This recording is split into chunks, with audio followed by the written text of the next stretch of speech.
Los, Jungs, es ist Showtime. Raus aus den Federn. Hey, Fleck, hast du heute einen Witz für uns?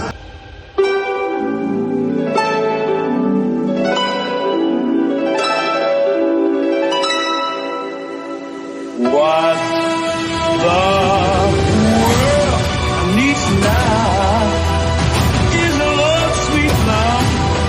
It's the only thing that there's just to live love. What the world needs now is love, sweet love. Sagen Sie uns, was hat sich geändert, Arthur? Ich sag Ihnen, was sich geändert hat. Ich bin nicht mehr allein. Das ist es, worüber wir reden sollten.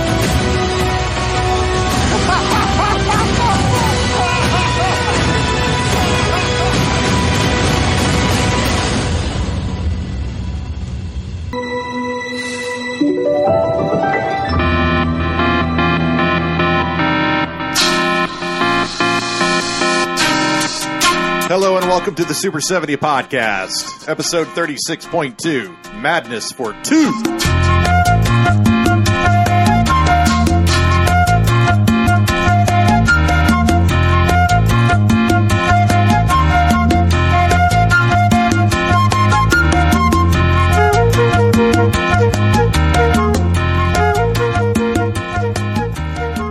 Luke is going to school in Berlin this semester, and there's no good reason why he can't keep up with the release schedule. In between the Brewmaster classes, history classes, and yes, a true to form Deutch Kino Class, Luke has been streaming Prime and heading down to, you guessed it, Berlin Alexanderplatz, or Zoo Station, to see what the rest of the world says is great or sucks. A little background if you hear us toss around a few terms. An OV in German cinema is the original version. This screening will have no changes whatsoever. It's Pulp Fiction in English. No dubbing, no subtitles, unless they're part of the original film. OMU is Original mit Untertiteln, meaning original with subtitles. OMU films have the original audio, along with subtitles, unless otherwise specified, assuming these subtitles are German. OmdU stands for Original mit deutschen Untertiteln, which is the film in OV with German subtitles. Then there is OmeU, or Original mit englischen Untertiteln, films with English subtitles since there are so many English speakers in Germany. Last is DF, for Deutsche Fassung, meaning German version, and this is the first one that German audiences would look for, meaning it has been dubbed into German. Most Hollywood films are dubbed into German, and most theaters in Germany carry both the DF and OmdU. In this episode, we catch up and find out what the other is missing. And then the train station is also that way. Ausbahnhof. Yeah, the Ausbahnhof. Yeah. I found, I went through my pictures in Germany last night with your mom, and I found that section of the wall. I walked in front of it because I remember that picture of Honecker and Brezhnev kissing. Oh yeah, that's the most famous one. So who knew you were walking down the street I was going to be living on? That's crazy. That's nuts, man. It's wild. So the Cine Lux is in Potsdamer Platz. It's the Delphi Lux is right. If you move your mouse up a little bit, yeah. There it is. Yeah, that's the Delphi Lux. I saw The Apprentice there in Megalopolis. And that's Alexanderplatz. Yeah, no, we got to go there because that's. I go there that's one stop away from here. So I'm at Alexanderplatz a lot. It's a great place. Alexanderplatz? Yeah, you see the TV tower? Yeah. Yeah, that's what it's called. Yeah. There's not an inch of that place that I have not been. I used to spend a lot of time there because that was the meeting. Anytime we met anywhere as a group, we met there, and then we went all over the city. So we'd be at Alexanderplatz at 7 a.m. and then whatever you're doing is at 7:30 or 8, and so you would grab breakfast or do whatever, and you would just explore the plots and then go. It's been the focal point of the city for hundreds of years. I went to go see Joker 2. Okay. I think it was like the next week you went to go see it. Yeah. Was that your first movie experience in Berlin? Is that the first time you went to a movie theater? Yes. I wasn't aware that they showed they would just show it in English, like not even like German subtitles. They would just have it in English. So I walked up. Funny enough, I went to Alexanderplatz because they have a movie theater there, a Cinestar. So I went there. It was pretty cool. It was like 4 stories tall and like one basement. And then they served beer there. All right, well, you can walk into a movie theater in Amsterdam and buy a beer. And I don't mean just like no paper cup. I'm talking about a glass of beer. They just served a bunch of different stuff. They serve beer in the theater? Yeah, they serve beer in the movie theater. They serve beer everywhere. So beer is cheaper than water. I got Joker too. I didn't know what I was expecting. I was just sitting my ass down in this theater waiting because I know it was a musical. It's just, all right, where's this gonna go? It was interesting. Like, I have to like think, what's the point? See a reason for this to be like a sequel. Like I never wanted a sequel. I never thought you could expand on the story even more. I like the ending though. I did like the ending. You did like the ending? Yeah, I thought it was, because like I never saw like Arthur Fleck as like Joker, because I thought the point of the first movie was it's not him, right? And so like you saw at the very end, like are we going to spoilers? Oh yeah. I saw at the very end, like he gets shanked, and like the guy, like while it's doing the close up on Joaquin Phoenix, like this guy's like carving his cheeks out. He's getting this, and that didn't shock me. And I was like, that's actually a pretty cool ending to like a mid-ass movie. It looked like to me like he was cutting his own jugular. No, he was cutting. Like, it was cutting his cheeks. Yeah, he like in the Joker style. That's crazy. That's what I saw. Yeah, but I thought the ending was good. That was the only thing I liked. But what's the ending? Yeah, I liked the ending, and that was about it. I don't even like. It was just so. It seems so like aimless. There was like a musical number every 10 minutes.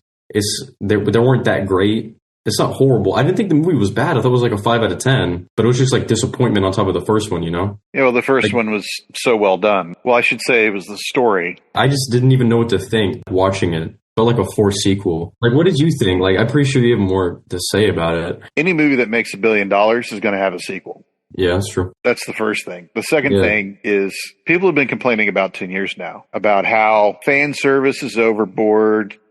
They make movies for fans and it's ruining movies. They don't let directors make choices.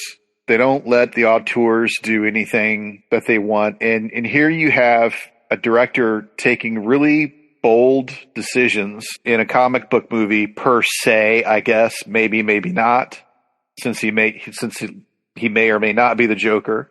For all we know, that crazy ass on behind him cutting his cheeks open, maybe that was the Joker. We don't know. Yeah. They criticize Todd Phillips for making something that's for the people. You know, this massive hit that's a remake of Taxi Driver and The King of Comedy, all kind of rolled up in one network. Then he does something like this, which is definitely some decisions, creative decisions, make it a musical, make it about the trial. There's going to be a jailbreak, but the jailbreak's not going to lead to any huge third act climax, right? People say, go ahead and take risks. Go ahead and put all your chips on 10 and spin the wheel. And then when they do it and they don't like it, they're like, fuck Todd Phillips, fuck the Joker, fuck comic book movie. Yeah, that's why I don't like the argument, because like, look at Zack Snyder right now. Look at Ridley Scott at the moment. Rebel Moon Part 1 and 2. Yeah, I can't believe you did that to yourself. It's the director's cut, so I was looking for all the extra stuff in there, and I do have to say that the last hour of the second film is an amazing action sequence, which most people are not going to see because they don't want to sit through the 4 hours that it takes to get there. I don't know, man. It's like, I think there's a balance for sure. I'm not going to, it's hard to explain. I'm sure Taxi Driver, when it was being made, wasn't exactly like, you know, for white audiences. I'm fine with like people taking a risk. And I don't think Joker 2 is like a horrible movie. Like it's not god awful. Like I've seen way worse movies. Like I remember seeing like all the things about it was like everyone's rating was like super low. It was like, this movie is like the worst movie of the year. And like it can't be that bad. And it's not. Like it's not that bad. I don't even think it's like a patience thing. I didn't think the movie was slow either. Like I thought relatively the pace was fine. The songs they were intrusive, but they weren't too long. Making it a musical was definitely a decision that probably backfired in terms of making it more popular for everyone. Or you could say maybe if the music was any good, It was an artistic choice. It was like a narrative thing because they're supposed to show like the Fleck defeated and all that. And like the thing that gets him back is music. So that was like a narrative device that was deliberately chosen to enhance the plot and its characters both. It being a musical enhances the plot of its own narrative. Now, I'm not saying like you could have switched out it being a musical for something else and chosen a different direction. I'm not saying it's the best choice ever, but it's not the worst. The songs weren't particularly good. Lady Gaga's acting was all right. I didn't think it was overly great. I mean, it wasn't A Star Is Born, you know. I don't even know. Like, there was such like a weird movie. Like you said, it wasn't traditionally constructed. It's a musical, and also at the end, like there's a prison break, but it doesn't really lead anywhere. You know, like how it's structured is just different. Brendan Gleeson was good. Oh, I thought he was wonderful. He might have been my favorite part of the movie. I loved what he was doing. The trial scenes seem so like back and forth in terms of like content. It was this trial scenes. I don't know. It was just like such a peculiar movie. Like I don't even know what to think about the scenes because it was just so odd to watch that. And when it's him sitting with the whole makeup on a stool for like 10 minutes, giving like another monologue, in a courtroom scene that definitely would not happen. Oh yeah, you can defend yourself, certainly. This guy who murdered 6 people and in a mental institution, I'm sure he can defend himself. Yeah, that's great. They let Bundy do it. But he wasn't in an asylum. They let Bundy do it because he looked competent, and he was.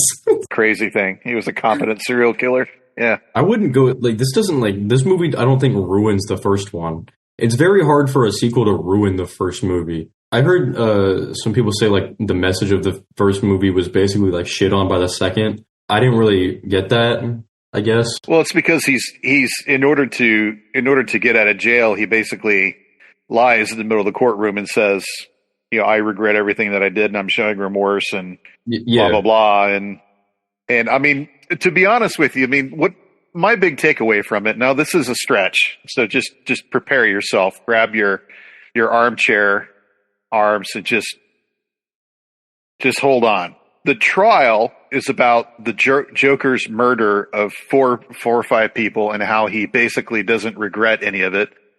He's clearly insane. They've declared him insane, but then of course there's a political decision to say that he's not insane, that he is within his faculties to make good and bad decisions. So they're going to put him on trial. When they put him on trial, he goes with the idea of, there's this other person, the Joker, who takes over, and he makes these decisions, not me. All of my crimes were committed by this other person, which I can control if I am given the right to remedial education and training and redemption and all these other things. The Joker rejects that. The Joker says in the third act, or I should say the Joker embraces that. Up until the third act, the Joker pushes that away, and that is what's drawing this stalker, Harley Quinn, to him. That's why we have these fans who are writing Ted Bundy letters of how sexy he was and how wonderful a person. They just, you know, Charles Manson had fans too, right? Embraces this idea of I'm this reckless and feckless agent of chaos. And then in the middle of the third act, he realizes that he is going to go to the electric chair and that he is in fact going to die. Mm-hmm. And so then he decides to embrace this thing that he's been pushing away this whole time.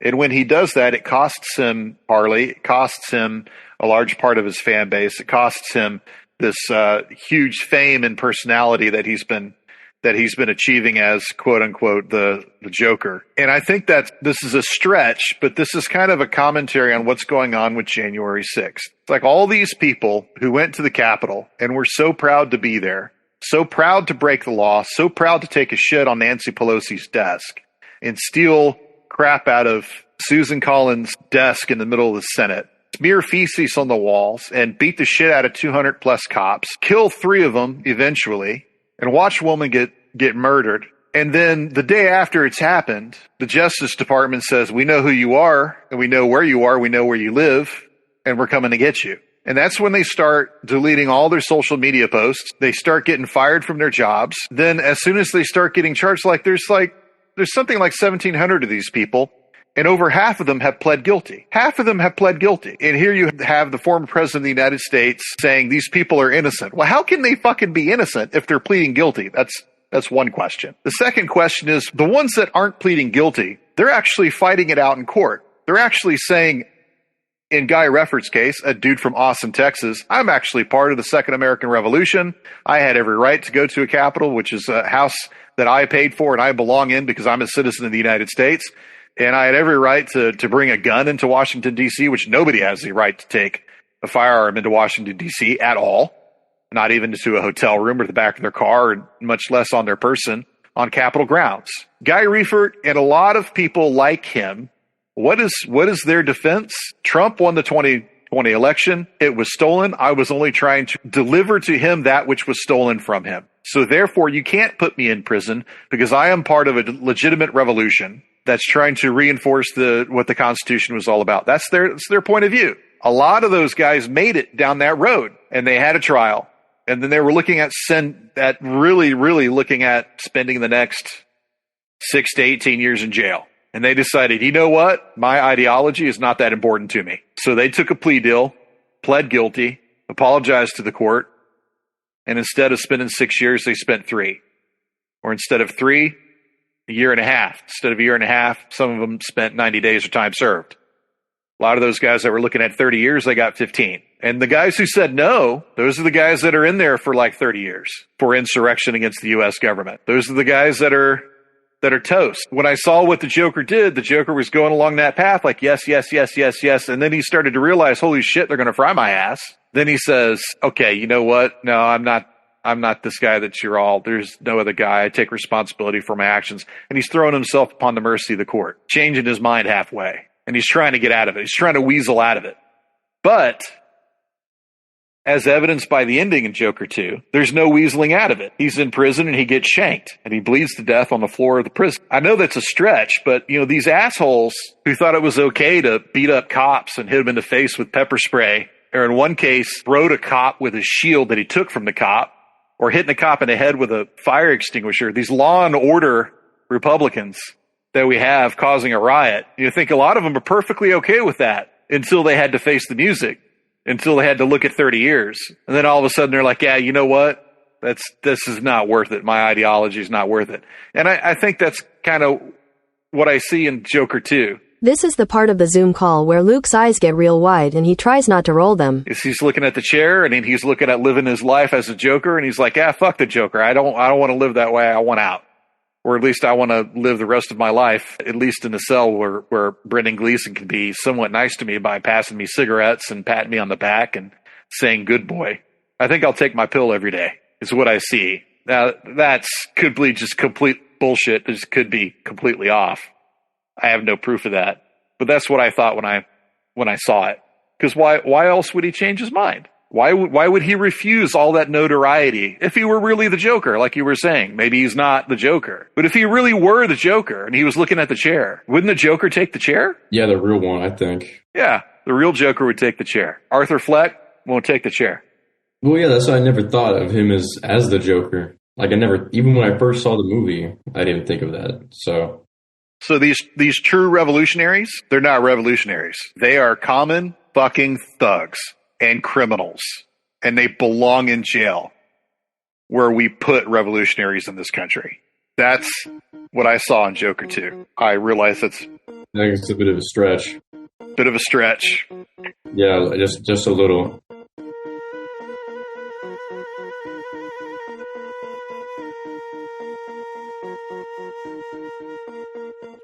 Thanks for hanging out with Luke and I while we talked about the Joker 2. Wahnsinn, zwei. You can find the Super 70 podcast wherever you find podcasts. You can find me, my books, and my blog at www.thatdylandavis.com. You can email me at thatdylandavis@gmail.com. You can also find me on Threads and Letterboxd. Check in next time and you'll see us at the Delphi Lux. Get off at Zoo Station.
screen? I mean, I think that's a crazy question to ask because I think all movies should be seen in the theater on a big screen. But why this in particular? I just think theaters present an immersive quality for a film that is just a better experience. I mean, I know TVs are great and I know people have great sound systems at home, but you're never going to beat the experience in the theater, especially because you have hopefully 200-300 people, 300 strangers around you, and you're going through this shared thing together. And in some ways, that group is part of the movie, that group experience, you know? Yeah, absolutely. So don't see it on your phone in bed, is what you're saying. See it well, in the you movie. can see it on your phone in bed if it's like the third time you're watching it, you have a question about a scene. But when you're really going to experience a movie for the first time, and again, I could talk about my movie, but I'll talk about any movies. It's crazy not to go to the theater and experience it like that. Totally, yes. So I want to ask you about clowns.